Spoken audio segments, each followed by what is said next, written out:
Di masa para nabi, orang tidak heran dengan kisah-kisah mukjizat yang diterangkan dalam Al-Quran.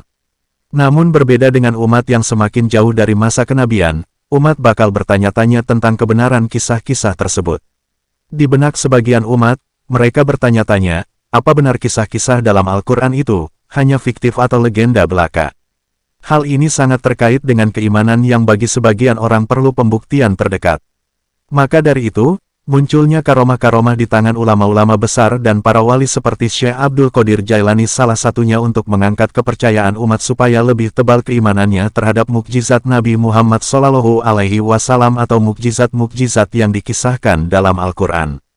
Maka, lahirlah karomah-karomah atau keistimewaan-keistimewaan tersebut, seperti Syekh Abdul Qadir Jailani, yang dikisahkan Maulana Habib Muhammad Lutfi bin Yahya dalam buku Secercah Tinta, terbit tahun 2012 memiliki karomah bisa menghidupkan orang yang sudah meninggal.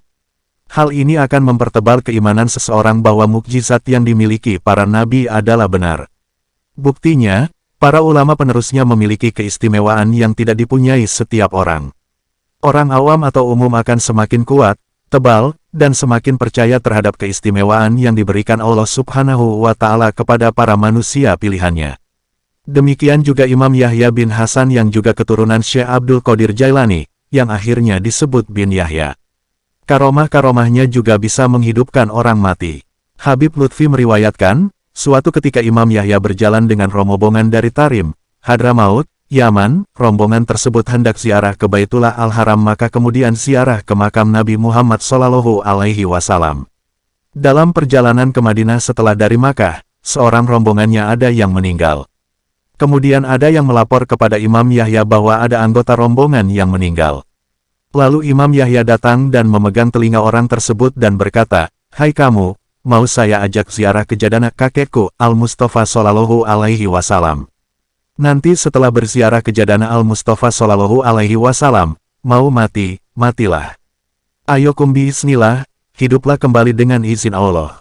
Akhirnya seorang anggota rombongan yang mati itu hidup kembali. Tetapi ketika kembali sampai di Tarim setelah ziarah ke makam baginda Nabi Muhammad SAW, orang tersebut meninggal lagi. Itulah asal-usulnya kenapa disebut bin Yahya, karena mempunyai karamah bisa menghidupkan. Menurut sumber kedua, disebut Yahya itu memang yang memberikan nama adalah baginda Nabi SAW sesuai keterangan Habib Alwi bin Thohir Al-Haddad, Mufti Johor. Karomah-karomah seperti itu tercatat tidak sedikit. Mukjizatnya Nabi Allah Uzair, hewan yang sudah mati sekian ratus tahun bisa dihidupkan kembali. Umat Sayyidina Muhammad SAW ada yang seperti itu, bisa menghidupkan hewan yang sudah mati, yaitu Habib Abu Bakar bin Abdullah bin Tholib Al-Atos. Kambing kesenangannya mati, akhirnya dihidupkan kembali oleh Habib Abu Bakar. Karomah yang dimiliki oleh wali itu tidak hanya nampak ketika hidup saja. Tetapi setelah wafat, waliullah masih diberi karomah.